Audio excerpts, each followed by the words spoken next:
नया मुल्ला प्याज ज्यादा खाता है, परंतु यहाँ तो जो गैर मुल्ला प्याज बहुत खा रहा था और इतना खा रहा था कि आंसू निकल रहे थे गरीब मुसलमान के भी और देश के भी। तो ये सुन्नी वक्फ बोर्ड और शिया वक्फ बोर्ड अलग क्यों है मेरे भाई? और सभापति महोदय, ताजमहल पर भी दावा कर दिया गया। तो ये मुकाबला किसके बीच में है? ये शराफत अली और शरारत खान के बीच में मुकाबला है। इस्लाम में जो काफिर से ज्यादा मुशरिक और शिर्क को बुरा माना गया, नहीं जो भगवान को माने ही नहीं।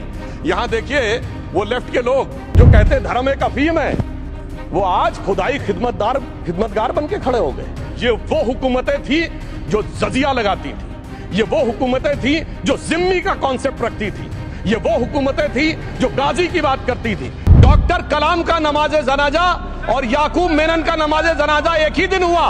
कितने लोग याकूब मेनन के नमाजे जनाजा में गए और कितने डॉक्टर कलाम के नमाजे जनाजा में गए? जाकिर नायक शांति का मसीहा सदन में सदस्य बैठे हुए हैं। सर किसने जोड़ा? मैं नहीं कह रहा हूं जोड़ा। कि हमें इल्जाम मत दीजिए, बहुत अफसोस होता है। हमें इल्जाम मत दीजिए, बहुत अफसोस होता है।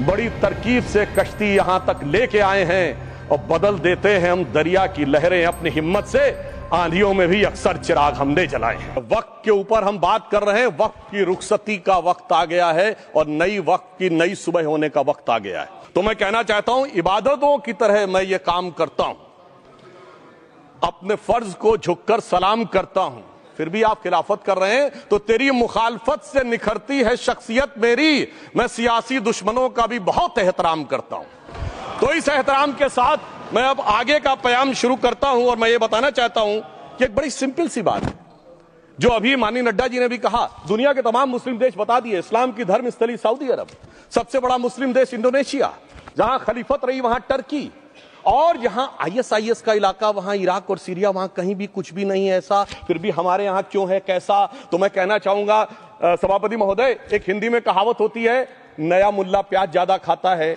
परंतु यहां तो जो गैर मुल्ला प्याज बहुत खा रहा था और इतना खा रहा था कि आंसू निकल रहे थे गरीब मुसलमान के भी और देश के भी। इसलिए मैं कहना चाहता हूं सभापति महोदय, अगर छोड़ दीजिए भारत की बात करिए तो क्या ऐसी कोई शक्ति सिखों के पास है, ईसाइयों के पास है, यहूदियों के पास है, पारसियों के पास है? नहीं है। छोड़ दीजिए, इस्लाम के अंदर आइए। अगर इतना भाईचारा है तो ये सुन्नी वक्फ बोर्ड और शिया वक्फ बोर्ड अलग क्यों है मेरे भाई? जमीन पे एक दूसरे पे एतबार नहीं है, सिर्फ सियासत के लिए साथ में आने की बात है। ये भी जरा सोचने की बात है। और जो अकलियतों में भी अकलियत है, आगा खानी है, बाकी है, जो बोहरा है, उनकी तो कोई गिनती नहीं है। हमारी सरकार ने पहली बार मुस्लिम समाज के अंदर भी ईमानदारी से सबको समान प्रतिनिधित्व देते हुए एक नई सुबह के नए वक्फ का आगाज किया है। इसके लिए मैं सरकार को बधाई देना चाहता हूं। और सिर्फ ऐसा ही नहीं है, मुस्लिम समाज के अनेक लोग इस प्रकार के नियमों से बहुत प्रभावित हुए और बहुत प्रताड़ित हुए, जिसके अनेक उदाहरण बहुत लोगों ने बताए होंगे। मोहम्मडन एजुकेशन सोसाइटी कोल्हापुर का केस है, ईदगाह मैदान हुबली का केस है, जिस पर सुप्रीम कोर्ट ने साफ साफ उसको हुबली धारवाड़ म्युनिसिपल कॉर्पोरेशन को वापस कर दिया। अनीसा अयाशा वर्सेस तमिलनाडु वक्फ बोर्ड का केस है, तेलंगाना स्टेट वर्सेस मोहम्मद मुजफ्फर का केस है, हिमाचल प्रदेश वक्फ बोर्ड वर्सेस ख्वाजा खलीलुल्लाह का केस है, और सभापति महोदय ताजमहल पर भी दावा कर दिया गया। अब तो मैं पूछना चाहता हूं, और सुप्रीम कोर्ट ने अपने जजमेंट में कहा कि भाई शाहजहां के जमाने का लिखा फरमान लेके आइए, तब हम मानेंगे कि इस पे कोई दावा है या नहीं। आप सोचिए कि अगर ये वक्त का कानून इसी ढंग से चला होता तो क्या होता। अभी हमारे जॉन ब्रिटास जी और मनोज झा जी ने बहुत सारी बातें बोली थी। एक प्यास की बात बोली थी उन्होंने, उड़ीसा के ग्राहम स्टोन्स का जिक्र किया था, तो उसमें तो कांग्रेस की सरकार CBI की इंक्वायरी नहीं कर पाई थी। मगर जब ताजमहल का उल्लेख आता है सभापति महोदय, तो एक प्यास मुझे याद आ जाती है। जब शाहजहां जेल में था और दूर से उस ताजमहल को देखता था और उसे सिर्फ एक सुराही पानी मिलता था और उसने औरंगजेब से कहा एक सुराही पानी और भिजवा दो, तो जानते उसने मना कर दिया। तो दुखी होकर शाहजहां ने फारसी में लिखा, ए पिसर तू अजब मुसलमानी, जे पिदरे जिंदा आप तरसानी, आफरीन हिंदुआन सदबार, जे देहंद पिदरावा मुर्दा देवम आप। मतलब तू कैसा मुसलमान है जो जिंदा बाप को पानी के लिए तरसा रहा है? तुझसे तो आफरीन 100 बार उन हिंदुओं को है जो पितृपक्ष में मरे हुए बाप को भी पानी देते हैं। और सभापति महोदय, मैं बताना चाहता हूं कि ये हमने ईमानदारी से मुस्लिम समाज के कल्याण के लिए बात की है, क्योंकि एक तरफ खड़ा हुआ है ईमानदार मुसलमान जो शराफत के साथ ईमान को गले से लगाए हुए हैं, और दूसरी तरफ कुछ चंद सरमाएदार हैं जो उस अमानत में खयानत करके शरारत के साथ उसके झंडा बरदार बनना चाहते हैं। तो ये मुकाबला किसके बीच में है? ये शराफत अली और शरारत खान के बीच में मुकाबला है। हमारी सरकार शराफत अली के साथ खड़ी है, हमारी गरीब मुस्लिम के साथ खड़ी है। ये गरीबों गुर्बत वाले गुर्बत अली और सरमाएदारे वाले गाजी खान के बीच का इलाका है। मगर मैं कहना चाहता हूं महोदय, एक बात मैं बहुत स्पष्ट रूप से कहना चाहूंगा, इन जरूरतमंद मुसलमानों की लड़ाई के लिए मैं कह सकता हूं कि ये गरीब मुसलमानों के दिल की कसक और कट्टरपंथी वोट के ठेकेदारों के मन की ठसक के बीच में हमारी सरकार ने उस कसक का साथ दिया है, जिसके लिए मैं मानता हूं गरीब और पसमानदा मुसलमान निश्चित रूप से उनका आभारी होगा। हां, मगर जब इसकी बात आती तो भी माननीय खड़गे जी भी बोल रहे थे, माननीय संजय सिंह जी भी बोल रहे थे, मनोज झा जी भी बोल रहे थे कि साहब आपके यहां वो कितने पुजारी हैं और कितने किस वर्ग के पुजारी हैं। तो मैं उनको बताना चाहता हूं, केवल अकेले जूना अखाड़े ने पिछले साल 71 SC ST लोगों को महामंडलेश्वर बनाया है। अरे आपको हमारे सदन में बैठे हुए बाल योगी उमेश नाथ जी नहीं दिखते? वैसे तो कहा जाता है जात ना पूछो साधु की, मगर मैं बताना चाहता हूं विश्व हिंदू परिषद के 50,000 से अधिक पुजारी ट्राइबल्स में जो शेड्यूल कास्ट है जो काम कर रहे हैं। मगर मैं हद अदब से पूछना चाहता हूं, बताइए मुल्ला, मौलवी, मुफ्ती, मुकर्रम, बारी, हाफिज में से कितने पसमंदा हैं? उसमें कितने जुलाहा, अंसारी, घोसी, बताइए मिरासी कितने हैं? बाकी छोड़िए, पर्सनल लॉ बोर्ड में है क्या? अरे वक्फ बोर्ड में है क्या? इसीलिए मैं कहता हूं खुद मियां फजीहत, दूसरों को नसीहत। अगर ईमानदारी से बात करनी है तो उस पर आगे। मगर मैं एक बात और कहना चाहूंगा कि हमारी जो सरकार ने नाम दिया है, इसको उम्मीद नाम दिया है, और ये उम्मीद है किसके लिए? उस ईमानदार मुसलमान के लिए और देश के हर खास व आम के लिए ये उम्मीद है। मगर सभापति महोदय, कुछ लोग वो हैं जो उम्मा का ख्वाब पाले हुए थे। उम्मा शायद हमारे बहुत से लोग समझते हो ना समझते हो, पूरी एक एंटायर जो इस्लामिक खलीफत और राज होता है उसको उम्मा कहते हैं। उम्मीद वालों को तो उम्मीद की नई रोशनी दिख रही है, उम्मा वालों की उम्मीद पे पानी फिर रहा है। तो ये उम्मीद और उम्मा के बीच का भी मामला है। परंतु मैं ये भी कहना चाहूंगा सभापति महोदय, इसके बाद सिर्फ ऐसा ही नहीं था, प्रॉपर्टीज के ऊपर, तमाम सरकारी प्रॉपर्टीज पे, जिसमें बहुत डिटेल में हमारे साथी लोग गए, मैं डिटेल में नहीं जाना चाहता। भोपाल का विषय, हैदराबाद का विषय, मुंबई का है, लखनऊ का है, पटना का है, बहुत प्रकार से है। माननीय लालू प्रसाद यादव जी का विषय जब बताया गया था तो बहुत ज्यादा हमारे मनोज झा जी बोल रहे थे, तो अब मैं उसके डिटेल में नहीं जाना चाहता हूं। सबने वो वीडियो देखा है। बस एक लाइन में उनके लिए कहना चाहूंगा, वो कुछ भी बोल रहे हैं, जिसे कहते हैं बिगड़ी बात बने नहीं, लाख करो किनकोए, रहीमन बिगड़े दूध को मथे न माखन होए। अब जो बोलना था वो बोल चुके, सबके सामने वो आ चुका। अब एक बात और है, दूसरे धर्म स्थलों के बारे में विषय आता है, तो मैं याद दिलाना चाहता हूं, केरला के कैथोलिक चर्च ने 31 मार्च 2025 को जो लिखा, सिर्फ उसकी लास्ट की 2 लाइन बोलना चाहता हूं। We request the central government to get the amendment bill passed as early as possible so that the tears of thousands of suffering people in the place like Munambam can be wiped out only by a legal amendment that can provide a permanent solution to their suffering. We urge all the MPs from opposition party to support the bill so that the historic legislation can become unanimous. मगर सभापति महोदय, ये अल्पसंख्यकों की बात करने वाले जब अल्पसंख्यक की बात आती तराजू पे तौलते हैं, किसका वेट ज्यादा है, किसकी धमक ज्यादा है, किसकी खनक ज्यादा है, फिर तय करते हैं कि माइनॉरिटी के साथ आना है, किस माइनॉरिटी के साथ नहीं आना है। और मैं एक और बात कहना चाहता हूं, तमिलनाडु के तिरुचेरी मंदिर की बात आई, यमुनानगर में गुरुद्वारे की बात आई, केरल में क्रिश्चियन कम्युनिटी की जमीन की बात आई।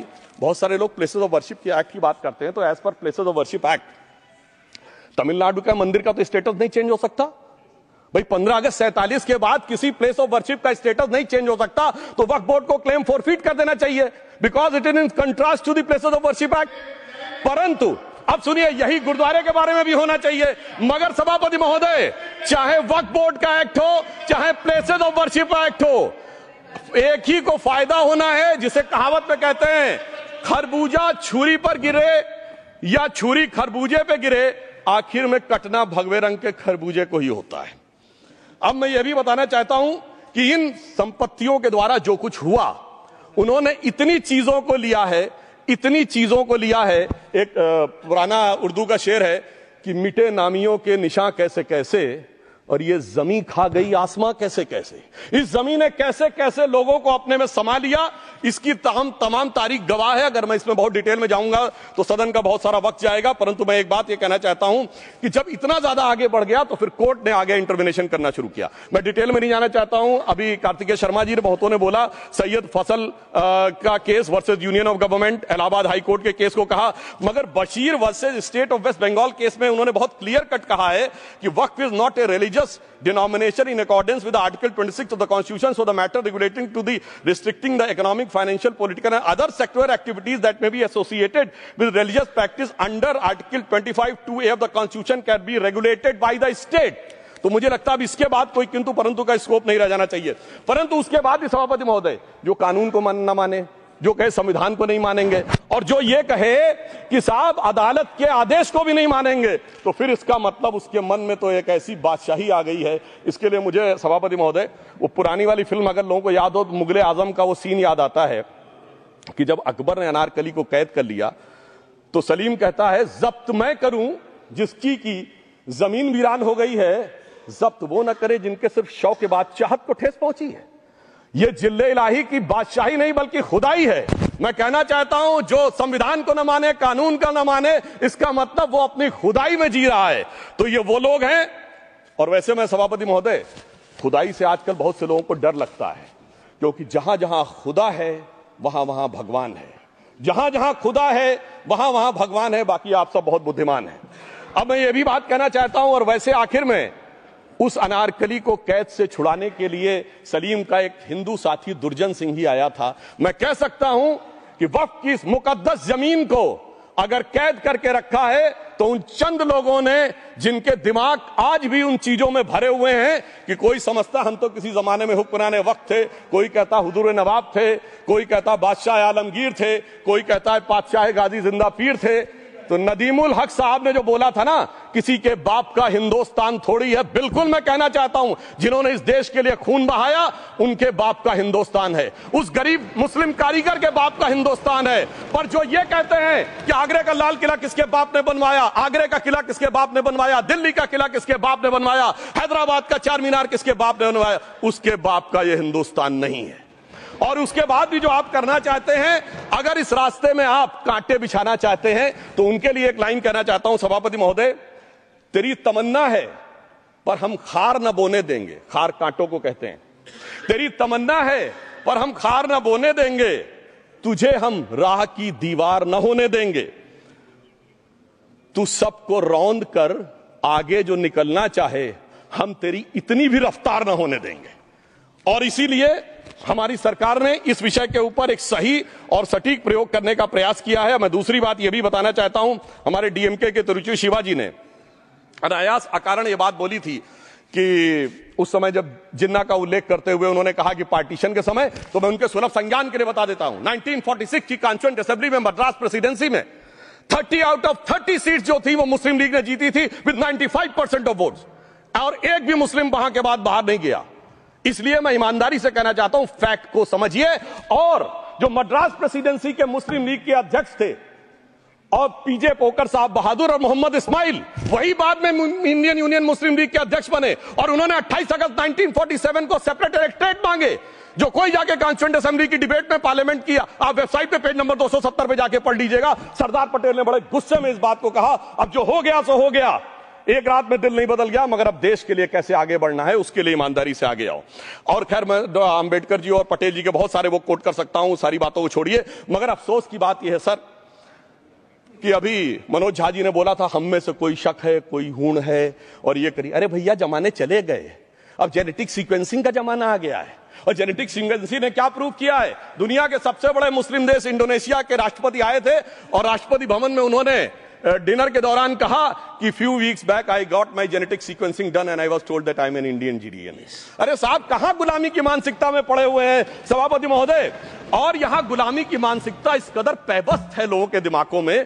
किसी सदन के एक सदस्य यहां विराजमान है, वो उस समय महाराणा सांगा का उल्लेख कर दिए। मैं ईमानदारी से कहता हूं एक भी इंडियन सोर्स में इसका उल्लेख नहीं है, सारे के सारे फॉरेनर्स और लुटेरों के सोर्स में उल्लेख है।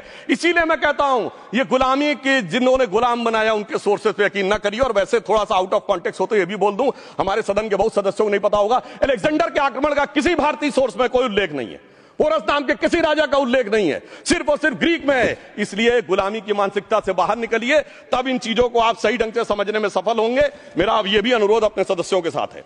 वक्त की अवधारणा के बारे में बहुत कुछ बोला जा चुका है कि ये ओरिजिनली कहां से आया, पर मैं इतना कहना चाहूंगा, सबसे पहले वक्त का उल्लेख आता है जब ससनिड एम्पायर को खलीफा उमर ने कैप्चर किया, तो आज का जो सदन इराक है उसके इलाके को उन्होंने वक्फ डिक्लेयर किया और वो स्टेट के द्वारा कंट्रोल होता था। स्टेट के बारे में माननीय नड्डा जी ने अभी बताया कि बड़े बड़े देशों में किस ढंग से होता था।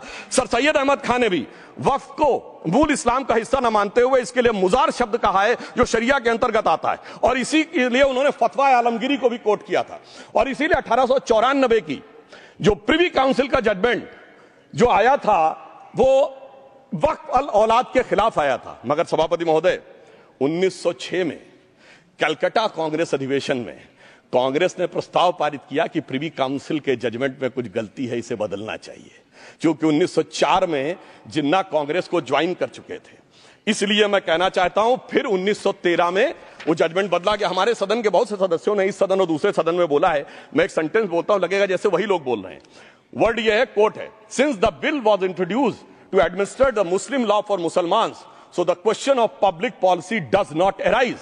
लगता है जैसे हमारे कोई सदस्य में बोल रहा हूं। सर, ये मोहम्मद अली जिन्ना ने अप्रैल 1913 में ही is use this word while moving the report of the select committee to the imperial legislative council. Sir, 1913 से 2013 तक भाषा ही नहीं बदली और आज भी भाषा नहीं बदल रही है, हमें ईमानदारी से। और उस समय यूपी और बंगाल ने उसका विरोध किया था। आज यूपी और बंगाल के लोग किस तरीके से साथ में है वो पूरी तरीके से दिखाई पड़ता है। इसलिए हम ये कहना चाहते हैं, हाँ, एक प्रश्न बहुत उठाया जाता है कि केवल मुस्लिम ही वक्फ को क्यों दान दे सकता, ऐसा वक्फ बोर्ड में क्यों संशोधन किया गया। मैं ईमानदारी से कहना चाहता हूं, ऐसा नहीं कि मैं इस्लामिक मामलों का बहुत बड़ा आलिम फाजिल जानकार हूं, मगर इस्लाम में बहुत साफ मान्यता है कि जो गैर मुस्लिम है उसकी इबादत अल्लाह कबूल नहीं कर सकते, उसकी दुआ कबूल नहीं होगी तो दान कैसे कबूल होगा। साहब, हम इस्लामिक भावना का सम्मान कर रहे हैं। हमारे अल्पसंख्यक मंत्री गए थे तो वो मदीना में एक डेफिनेट लेवल तक जा सकते, उसके आगे नहीं जा सकते।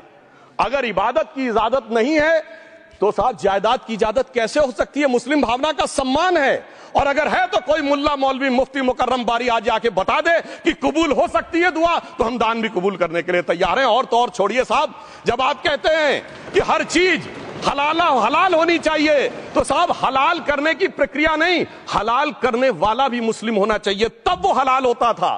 तो मैं पूछना चाहता हूं साहब, काटने के लिए तो हलाल होने के लिए मुस्लिम जरूरी है और बांटने के लिए बगैर मुस्लिम के भी हलाल होगा, ऐसा तो नहीं हो सकता। तो जो हमारी सरकार ने किया है वो मुस्लिम भावना के सम्मान के लिए किया है। और जहां तक मैं कहना चाहूंगा, हिंदू समाज के बारे में बात करते हैं, हमारे यहां कोई प्रॉब्लम नहीं है। हमारे यहां कोई ऐसा नहीं कि हज पे कोई गैर मुस्लिम नहीं जा सकता। हमारे देखिए कुंभ में 50 लाख विदेशी आए थे और किसी से नहीं कहा या कन्वर्ट हो जाओ।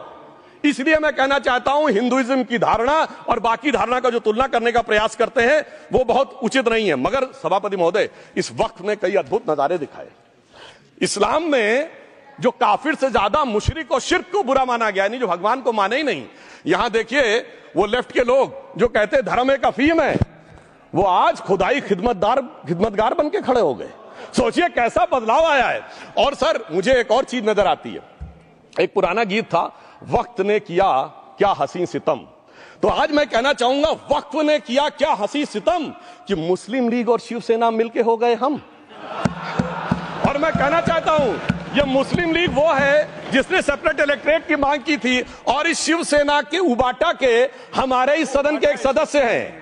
और सर, हमारे साथ मुरली जी बैठे हैं, मुरली देवड़ा जी ने मुझे याद दिलाया, उन्होंने मिलिंद देवड़ा जी ने याद दिलाया, उन्होंने कहा एक जमाने में उन्होंने कहा था मुस्लिमों की नागरिकता छीन लेनी चाहिए। इसीलिए मैं कह रहा हूं, वक्त ने किया क्या हसी सितम, ये दोनों मिलके हो गए हम। और सर, मैं इसके बाद एक टेक्निकल बात करना चाहता हूं। जब इन्होंने टाइम ड्यूरेशन हटा दिया था और बैक में पीछे जा सकते थे, तो मैं पूछना चाहता हूं सर कि जब ब्रिटिश हुकूमत आई तो उसने तो मुगलों सारी हुकूमत ले ली थी, तो उनका मालिकाना हक कैसे हुआ।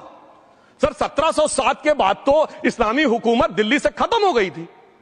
एक आखिरी मुगल बादशाह शाह आलम के लिए तो बोला जाता था सल्तनते शाह आलम दे लाल किले ते पालम, यानी आज का IGI एयरपोर्ट। तो साहब उसके बाद ये गुजरात के सूरत से लेकर लखनऊ तक उनका मालिकाना हक निकलने कहां से लगा।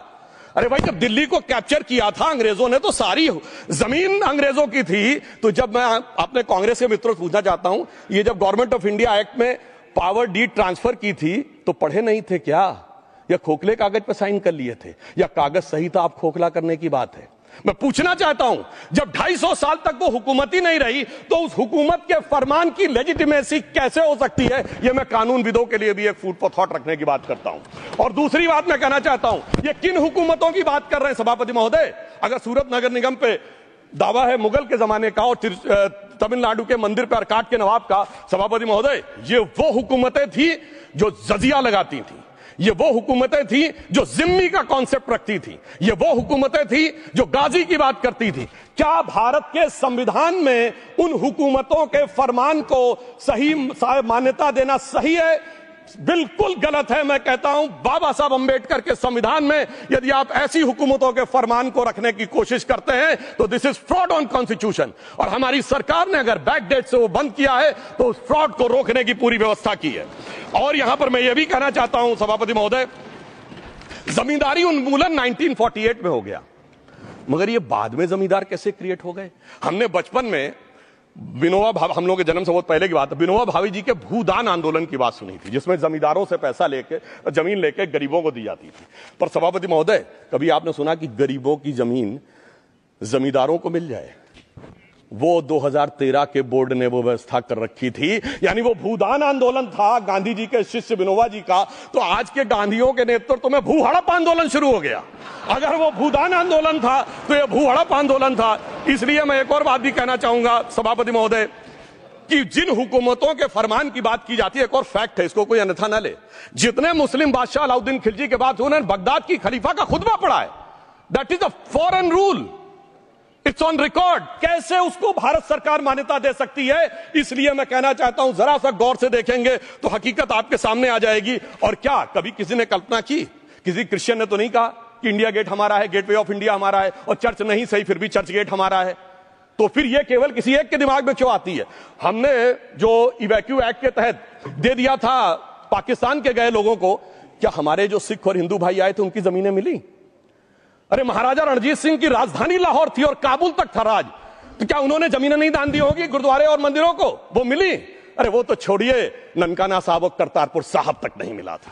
इससे दिखाई पड़ता है कि कितनी एक तरफा हम लोगों ने कोई निगोशिएट ही नहीं किया और उसे करने की बात कही थी। इसलिए मैं कह सकता हूं सर, अब हमारी सरकार ने जो संशोधन किए हैं, अब यह मजहबी हुकूमत के फरमान से नहीं, बाबा साहब अंबेडकर के संविधान से चलने वाला है। अब मैं अंत में उस विषय के ऊपर आता हूं जिसे सांप्रदायिक राजनीति बनाम सेकुलर राजनीति इसके ऊपर कहा जाता है। सभापति महोदय, मैं बताना चाहता हूं कि जब आजादी मिली उसके बाद क्या किसी ने डिमांड किया था कि हमें वक्फ बोर्ड चाहिए? नहीं किया था। फिर क्यों 54 में दिया गया? किसी मुस्लिम ने डिमांड किया क्या कि मदरसे चाहिए? फिर क्यों दिया गया? मुस्लिम समाज तो राष्ट्र की मुख्य धारा में आने को तैयार था, इसीलिए यूसुफ खान, दिलीप कुमार के नाम से आने में उन्हें कोई प्रॉब्लम नहीं थी। महजबीन बानो को मीना कुमारी के रूप में आने में प्रॉब्लम नहीं थी। मुमताज बेगम को मधुबाला बन के आने में प्रॉब्लम नहीं थी। हामिद अली को अजीत के रूप में आने प्रॉब्लम नहीं थी। मगर, और मैं यह भी बताना चाहता हूं, मुस्लिम समाज में बहुत बड़ा तबका उस समय इस बात को सोच रहा था, और अभी कपिल सिब्बल साहब बोले, ये उस चीज के वकील नहीं, इन्हें पता होना चाहिए, पता होगा कि सुन्नी सेंट्रल वक्फ बोर्ड राम मंदिर में 1961 में मुद्दई बना है, 12 साल के बाद। क्योंकि के मोहम्मद ने लिखा है कि एक बहुत बड़ा तबका था जो ये मानता था कि हमें इस चक्कर में नहीं पड़ना चाहिए। मगर अफसोस कि वही लेफ्टिस्टों, सेकुलरिस्टों ने उनको समझाकर इस मुकाम तक लाकर खड़ा कर लिया। अब यहां मैं एक और बात कहना चाहूं, खैर छोड़िए उन सरकारों ने बाद में क्या दिया, मगर उसके बाद सुनिए, इंदिरा जी के जमाने में मुस्लिम पर्सनल लॉ बोर्ड आया, तो राजीव जी के जमाने में शाहबानो केस आया, तो नरसिम्हा राव के जमाने में 95 का एक्ट आया, तो मनमोहन सिंह जी के जमाने में 2013 का एक्ट आया, मगर इलाज नहीं निकला। तो इसे एक शेर में कहूंगा कि मरीजे सेकुलर इश्क पर लानत खुदा की, मर्ज बढ़ता गया जो जो दवा की। अब मैं सभापति महोदय एक और बात कहना चाहता हूं, शुरू के 20-25 साल में मुस्लिम समाज के बारे में मैं कहना चाहता हूं। आज जब आजादी मिली तो मुस्लिम समाज के प्रतीक कौन थे? उस्ताद बिस्मिल्लाह खां, उस्ताद फरीदुद्दीन डागर, उस्ताद बड़े गुलाम अली, उस्ताद जाकिर हुसैन, जिनकी अभी कुछ दिन पहले डेथ हुई, बड़े बड़े नगमा निवार, हसरत जयपुरी, मजरूर सुल्तानपुरी, साहिर लुधियानवी, कैफी आजमी, जोश मलियाबादी, जिगर मुरादाबादी। अब सर क्या हो गया? तब मुस्लिम समाज इन अदब के शाहगारों के साथ जोड़ा जाता था। आज मुस्लिम समाज का नेतृत्व किन लोगों के साथ जोड़ता है? इशरत जहां, याकूब मेनन, मुख्तार अंसारी, अतीक अहमद, दाऊद इब्राहिम। कौन जोड़ रहा है ये? तब से सर, जब से ये सेकुलर हो गया देश 1976 से और सेकुलर सियासत शुरू हुई, उसने ले जाकर इनको इस मुकाम तक पहुंचाया। और इस वक्फ बोर्ड के बिल में भी जो बात कही जा रही है सर, मुस्लिम समाज को यह समझाया गया कि तुम्हें बीजेपी वालों को तुमसे बड़ी अदावत है, और कहा गया इनको बड़ी मोहब्बत है। जब यह देश आजाद हुआ, मैं उत्तर प्रदेश का रहने वाला हूं, उत्तर प्रदेश में 1931 की संसद में 8% रेट ऑफ डेथ थी, और सैयद मुसलमानों में 24% थी, यूपी की ब्यूरोक्रेसी में 20% थे। आज कहां चले गए सब? मैं एक लाइन में कहना चाहूंगा, ये अदावत और मोहब्बत की सियासत में ऐसे फंसे कि किसी को किसी की मोहब्बत ने मारा, किसी को किसी की अदावत ने मारा, मगर इस शराफत अली को सेकुलर सियासत ने मारा। और मैं सभापति महोदय एक और बात कहना चाहता हूं कि चलिए बोलिए। Fauzia Khan, please one second, mike is there. Yes, ये बोल रहे हैं मुस्लिम समाज आज का इशरत जहां और फलाना टेररिस्ट के साथ नाम जोड़ रहे हैं।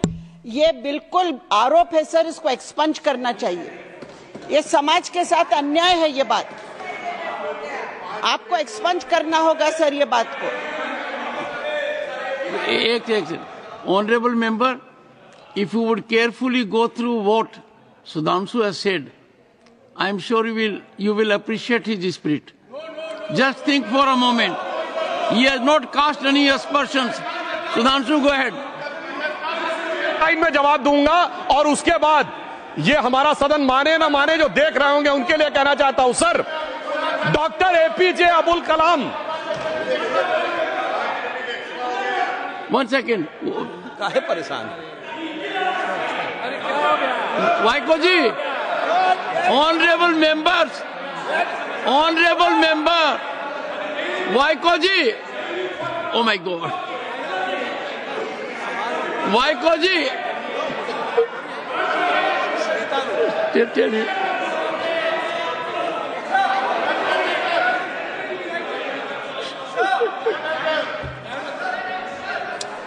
Honourable HM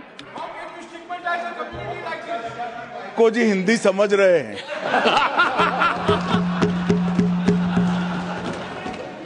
One second.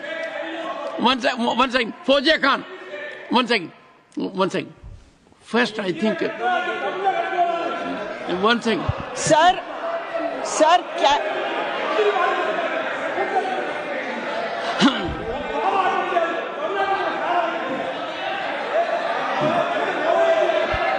Sir, community cannot be stigmatized. Yes, sir. An entire community cannot be branded like this. Fauziya Khan ji, I'll come to you. I'll give you the opportunity. Honorable Finance Minister. But one line he said. One line. No, one nimisham irungappa, please. He might be very emotional, sir, but that one line he said is objectionable, and I will seek your indulgence to remove it. He said, Tamil Nadu la kaalu vai paakren. You enter Tamil Nadu, I'll see you. No good. No good. Illa, tappadu. Tappu. Neenga appadi solla koodadhu. Neenga appadi pesradhu tappu. Neenga appadi pesradhu rombave tappu. இந்த நாட்டுல யார் வேணாலும் எங்க வேணாலும் கால் வைப்போம். யாருக்கும் அதிகாரம் இல்ல உணர்வு உயிர் மேல. Honorable Finance Minister. So sir, this is atrocious. You set foot in Tamil Nadu and take care. What is that language? We have a Home Minister after a long time who has brought about changes unthinkable. What he said, you can be fully assured. Yes, Honorable Home Minister. Yes, Jairam ji. Minister, please. If the Honorable Finance Minister has found a statement objectionable, Jairam ji, the statement of the Honorable Member stigmatizing a whole community is objectionable. Oh. And what is worse is the chairman lending respectability to that view. Oh my. That is even worse. Honorable that is even worse. मान्यवर, सुधांशु जी ने मुसलमानों के लिए कुछ नहीं किया है, India alliance के लिए किया है। अब मैं एक एक कर बता देता हूं। अरे सुनो ना भाई, आप सुनो तो। अरे दिग्विजय सिंह सुनिए, मैं खड़ा हूं ना अपने पैर पर। मान्यवर, सुधांशु जी ने कहा इशरत जहान, यही एनसीपी पार्टी ने इशरत जहान के घर पर जाकर रुपयों का इनाम भी दिया था और उसको शहीद बताया था। दूसरा कहा अतीक अहमद किस पार्टी से थे? इंडी अलायंस की, दूसरा कहा अंसारी, किस पार्टी से? कांग्रेस और इंडी अलायंस के। ये सारे नाम आपके साथ जुड़े हैं भाई। उल्टा उन्होंने तो मुसलमान कम्युनिटी से तो ढेर सारे शायरों का नाम दिया जिन्होंने साहित्य की सेवा की और ढेर सारे साहित्य की रचना की। Sudhanshu, he is not yielding now. सबसे पहले मैं तमिलनाडु का जवाब देना चाहता हूं। Yes. सभापति महोदय, तमिलनाडु से ही डॉक्टर एपीजे अब्दुल कलाम थे और मैं सारे सदन से कहना चाहूंगा, डॉक्टर कलाम का नमाजे जनाजा और याकूब मेनन का नमाजे जनाजा एक ही दिन हुआ। कितने लोग याकूब मेनन के नमाजे जनाजा में गए और कितने डॉक्टर कलाम के नमाजे जनाजा में गए? डॉक्टर कलाम मेमोरियल पे कितने लोगों की फोटो है? दिखाएं मुझे, सोशल मीडिया पे पोस्ट की हो। मगर अफजल हालात का मारा था, आपके एक मंत्री का ऑफिशियल ट्वीट है, वो इस सदन के सदस्य नहीं तो मैं नहीं बोल रहा हूं। याकूब मेनन की जुडिशियल किलिंग हुई, आपके एक नेता का, मिनिस्टर का ऑफिशियल ट्वीट है, सदन के सदस्य नहीं है इसलिए नहीं बोल रहा हूं। और सर 26/11 आरएसएस ने कराया, सदन के सदस्य बैठे हुए हैं। हाफिज साहब और सुनिए, जाकिर नायक शांति का मसीहा सदन में सदस्य बैठे हुए हैं। सर किसने जोड़ा? मैं नहीं कह रहा हूं जोड़ा, हमने किससे जोड़ा मैं बताना चाहता हूं। मैं अपनी बात, सर मैंने नाम किसी का नहीं लिया। सर आपने उड़ता तीर क्यों पकड़ लिया? सर मैंने नाम नहीं लिया, उड़ता तीर क्यों पकड़ लिया? सर मैं पूरी बात करूं। सर मैं कहना चाहता हूं, हमारी सोच मुस्लिमों के बारे में और इनकी सोच में क्या अंतर है। देखिए, जिन लोगों ने मुस्लिम हिस्ट्री नहीं पढ़ी उन्हें मैं बताना चाहता हूं। एक दो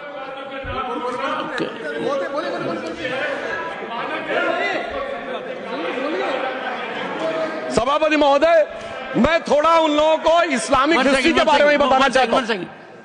honourable Digvijaya Singh, please, no I give a chance, I give. Honourable Digvijaya Singh ji. माननीय सभापति महोदय, जो माननीय सदस्य ने बात कही है, मैं सुन रहा था डॉक्टर त्रिवेदी जी की बात। उन्होंने कहा था ऐसे ऐसे ऐसे मुसलमान हम लोगों के साथ हैं और वैसे वैसे मुसलमान इन लोगों के साथ हैं।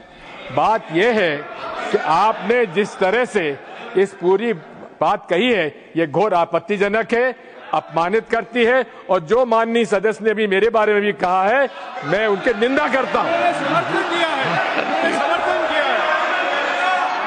Honourable home minister, honourable home minister, honourable home minister, एक second. Okay, one second, your mike will be on. जी महोदय, मुझे ये सब कहने की जरूरत नहीं है, लेकिन जो गुजरात में दंगे और फसाद हुए, कौन कौन उसके लिए जिम्मेदार थे बताइए।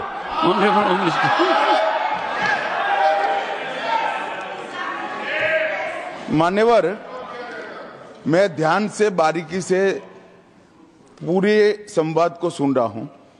माननीय सदस्य सुधांशु जी ने दिग्विजय सिंह का नाम नहीं दिया। अब वो खड़े होकर कहे मेरे बारे में कहा, इससे साबित हो गए। और अभी भी मौका है, आपने नहीं कहा है कि 26/11 के हमले में आरएसएस का हाथ था, तो अभी खड़े होकर माइक चालू कराकर बुलवा दीजिए। माननीय, और आपत्तिजनक बात है, मैंने ये बात कभी नहीं कही है, ये आप लोगों का प्रचार है। मेरी आपत्ति इस बात की थी कि सभी माननीय सदस्य ने और बात कही है कि अब हमारे तरफ ऐसे ऐसे मुसलमान थे और वैसे वैसे मुसलमान हम लोग की तरफ थे। ये पूरे समाज के साथ, पूरे अल्पसंख्यक समाज के साथ अपमानजनक बात है। और माननीय सभापति महोदय, आप बताइए, माननीय गृह मंत्री जी, आप वहां पर थे, गृह मंत्री थे जब दंगे हुए थे, तो आप लोगों का क्या रोल था, ये जन जाएगा। मिनिस्टर, इनको मेरा हुआ ऐसा है कि मैं ही दिखाई पड़ता हूं। आपकी सुनिए, अब सुनिए ना दिग्विजय सिंह, सुनिए, 1 मिनट सुनिए। दंगे शांत होने के बाद 18 महीने के बाद मैं गृह मंत्री बना। दंगा हुआ तब मैं गृह मंत्री नहीं था। सुधांशु त्रिवेदी, संदर्भ में किसी का नाम नहीं लिया। अजीज बर्नी की किताब थी 2611 एंड आरएसएस कॉन्स्पिरेसी, कोई जाके चेक कर ले उसमें कौन कौन कहां कहां था। अब मैं मुसलमानों के बारे में कहना चाहता हूं, मुस्लिम समाज के लिए। बहुत से लोग ऐसे हैं जिनको मुस्लिम समाज की हिस्ट्री नहीं पता है।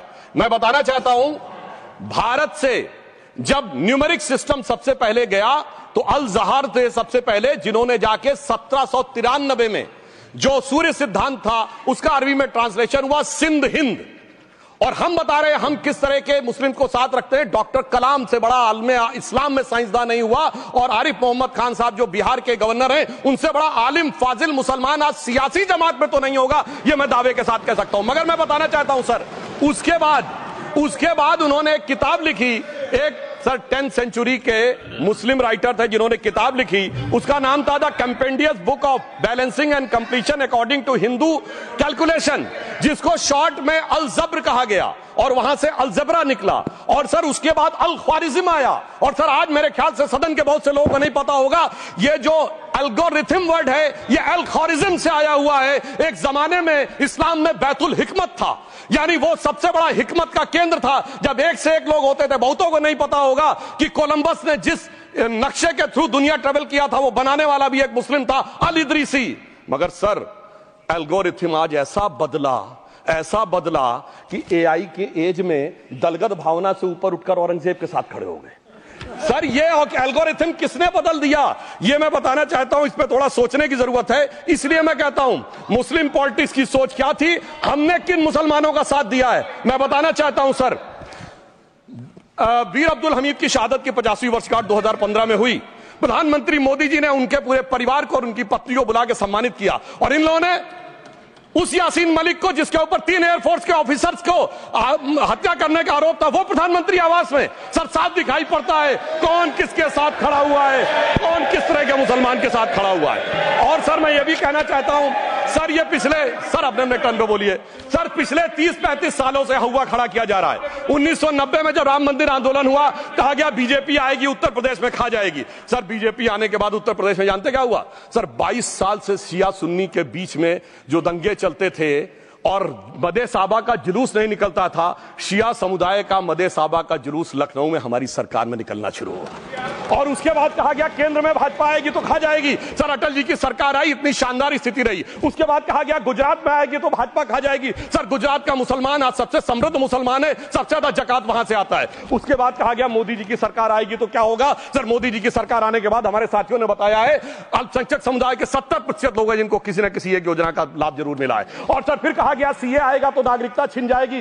सर उसके बाद भी आपने सब देखा, और सर हम बचपन में सुनते थे कि राम मंदिर बनने लगेगा तो मिडिल ईस्ट के देश पेट्रोल देना बंद कर देंगे। सर राम मंदिर भी बन रहा है, और भारत मिडिल ईस्ट कॉरिडोर भी बन रहा है, और अबू धाबी में भी मंदिर बन रहा है, और 4 मुस्लिम देशों ने सर्वोच्च नागरिक सम्मान मोदी जी को दिया हुआ है। इसलिए मैं कहना चाहता हूं सर, मर्ज हो तो उसका इलाज किया जा सकता है। जैसे हमारे यहां वैद धनवंतर माने गए हैं, इस्लामी अकीदे में वैद हकीम लुकमान माने गए, तो कहा गया है उनके लिए कि इसमें क्या रखा है, देखे है जो तू आन के पास, बदगुमा वहम की दारू नहीं लुकमान के पास। यानी मर्ज का इलाज है, पर वहम का इलाज तो हकीम लुकमान भी नहीं कर सकते जो आपने पाल कर रखा है। मैं कहना चाहता हूं हम किन मुसलमानों की बात करते हैं? आप गंगा जमुनी तहजीब की बात करते हैं। सर दारा शिकोह औरंगजेब का बड़ा भाई था, उसने उपनिषदों का अध्ययन किया, संस्कृत में अनुवाद कराया और नाम रखा सिर्रा अकबर, यानी वर्ड्स ऑफ गॉड। मैंने किसी को दारा शिकोह की जयंती बनाते हुए नहीं देखा।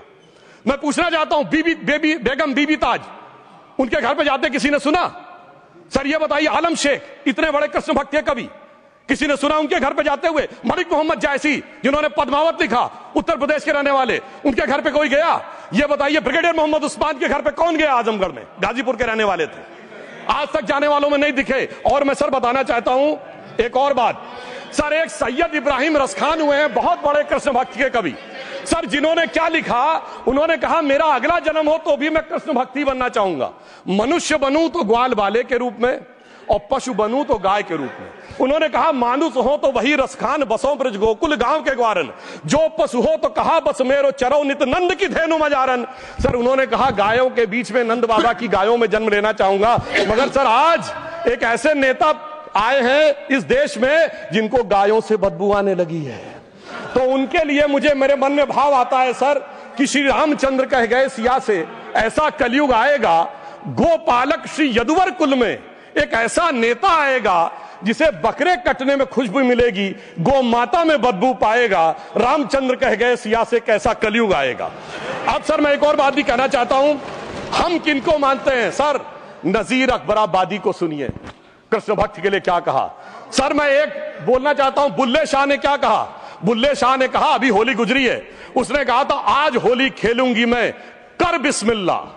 उन्होंने आगे कहा, अलस्तु बिरबिकुम, प्रीतम बोले, सब सखियों ने घूंघट खोले, नाम नबी की रतन चढ़ी, सुनिएगा, नाम नबी की रतन चढ़ी और बूंद पड़ी अल्लाह अल्लाह, आज होली खेलूंगी मैं, कर बिस्मिल्लाह। तो मैं भी कहता हूं अब बिस्मिल्लाह करिए और उसके बाद हमारे इस सहयोग करिए, इस सकारात्मक उसका, वरना अल्हम्दुलिल्लाह जो हम मुसलमानों के लिए और देश के लिए करना चाहते हैं उसमें हमें सफलता जरूर मिलेगी। अंत में मैं सिर्फ यह कहना चाहता हूं सर, तमाम प्रकार की बातें यहां पर हुई, सकारात्मक और नकारात्मक, मगर अफसोस की बात यह है कि 1913 के वक्फ वाल औलाद से लेके 2013 के वक्फ वाल औलाद तक इनकी फितरत नहीं बढ़ती, क्योंकि सर ये तो पार्टियां ही अल औलाद है, तो इनको तो उससे बहुत ज्यादा वो होगी। पर मैं सिर्फ अंत में कहना चाहता हूं सर, अपनी सोच बदलिए। आप जिस कश्ती पे सवार होकर इस दरिया को पार करने की कोशिश कर रहे हैं, पिछले 75 साल में नहीं कर पा रहे हैं, 10-12 साल में बहुत हिचकोले खा रहे हैं, तो कश्ती और रास्ता बदलिए। तो इनके लिए अंत में एक पंक्ति कहते हुए बात समाप्त करना चाहूंगा कि इन्होंने कश्ती भी नहीं बदली, दरिया भी नहीं बदला, पर इन डूबने वालों का जज्बा भी नहीं बदला, पर है शौक सफर ऐसा, एक उम्र हुई हमने, मंजिल भी नहीं पाई, रास्ता भी नहीं बदला। अब अगर नई मंजिल पानी है, नई मंजिल की नई सुबह देखनी है, तो मैं कहना चाहता हूं आइए सबको साथ लेकर चलिए। और एक ऐसा वक्त आया है जब मैं जो हमारे किरण रिजिजू जी ने कहा था कि मैंने शम्मा जलाई हवाओं के खिलाफ, तो मैं प्रधानमंत्री मोदी जी की तरफ से कहता हूं कि हमें इल्जाम मत दीजिए, बहुत अफसोस होता है, हमें इल्जाम मत दीजिए, बहुत अफसोस होता है। बड़ी तरकीब से कश्ती यहां तक लेके आए हैं और बदल देते हैं हम दरिया की लहरें अपनी हिम्मत से, आंधियों में भी अक्सर चिराग हमने जलाए हैं।